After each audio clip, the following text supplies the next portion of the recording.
International condemnation is growing over Israel's attacks on United Nations peacekeepers in southern Lebanon. It follows a series of incidents, including accusations from the UN that an Israeli tank burst through the gates of a UNIFIL outpost.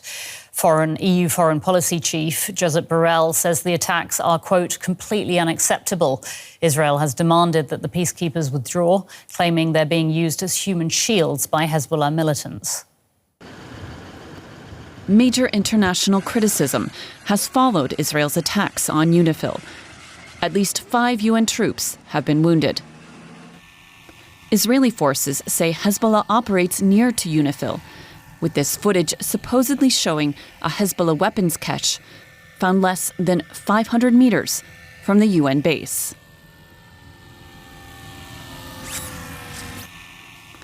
Israel's Prime Minister Benjamin Netanyahu said Hezbollah was using UNIFIL as human shields and called on the UN force to leave the area.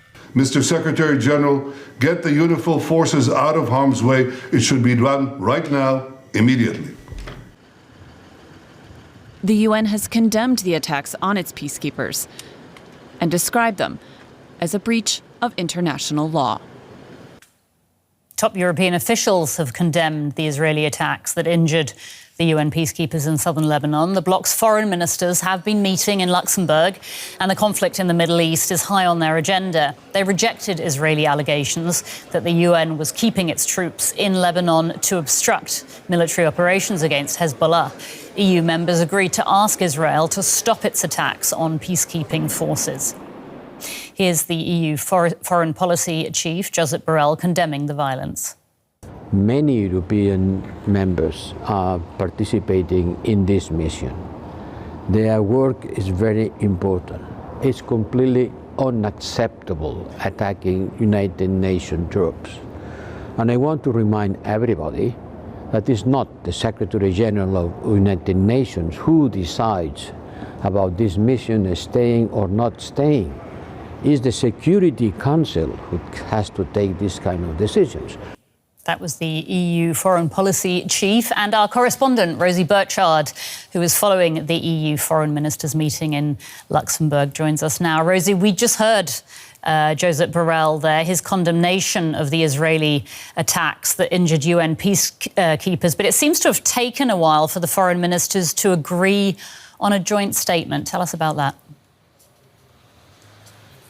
Yeah, indeed. There was hope that a statement condemning these attacks would be agreed perhaps days ago, but in the end it was agreed just overnight. And I managed to speak to one foreign minister on their way out of these talks. I asked them what the mood was, and they told me that there was a lively debate and some frustration about the timeline of how long it had taken to get this statement agreed had been expressed. Now, that minister told me, well, perhaps if there was just a shorter statement, then it might be easier to agree. In the end, the statement condemned all attacks on UN missions and demanded urgent explanations from Israel.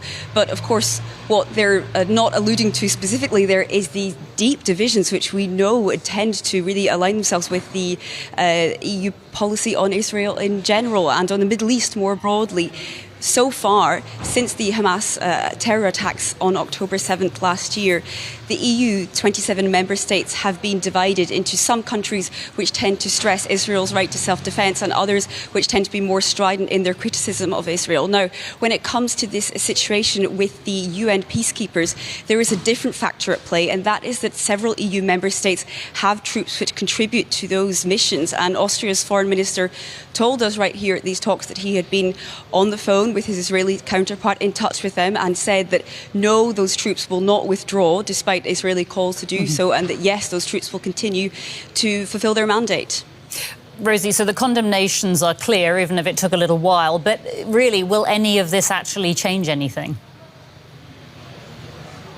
Well, the evidence so far in terms of the EU's diplomacy on the Middle East is that it has completely failed to shift the dial, and that can be said, I think, for Western diplomacy more broadly. And there has been really, I think, quite clear frustration expressed by some of those at these talks about that. We heard Josep Borrell, the EU's foreign policy chief, saying that it simply takes too long to say some things which he says are quite evident. And I also was able to ask Luxembourg's foreign minister, Xavier Bettel, who also served as the country's prime minister for a decade, decade about what it's been like. And he had some quite choice words here. He basically said the EU has really been reduced in its influence on the international stage. Take a listen to what he said.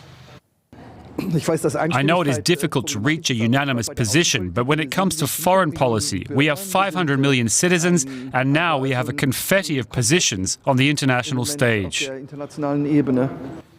And Rosie, EU foreign ministers also aren't all on the same page when it comes to weapons deliveries to Israel, are they? Can you tell us more about their discussions about that? They absolutely aren't. And I should say that weapons deliveries are not officially on the agenda here. And that is because, Anya, they are a national decision. They're a competence for national governments. However, we have heard quite different public statements on this from EU member states just in the past week or so. So we've had, for example, France's President Emmanuel Macron and then Spain's leader publicly calling for Western countries not to send arms to Israel. And in the meantime, we've also heard from German Chancellor Olaf Scholz pledging to continue sending arms to Israel. That was in a speech which he made to mark the one-year anniversary of those Hamas October 7th attacks. So quite different points of view there, especially striking to see that great difference between, on the one hand, France and on the other hand, Germany. Those two powers really are seen as the engine of the European Union, and they're going very much in different directions here. Rosie, thank you so much for that. That's DW correspondent Rosie Burchard reporting from Luxembourg.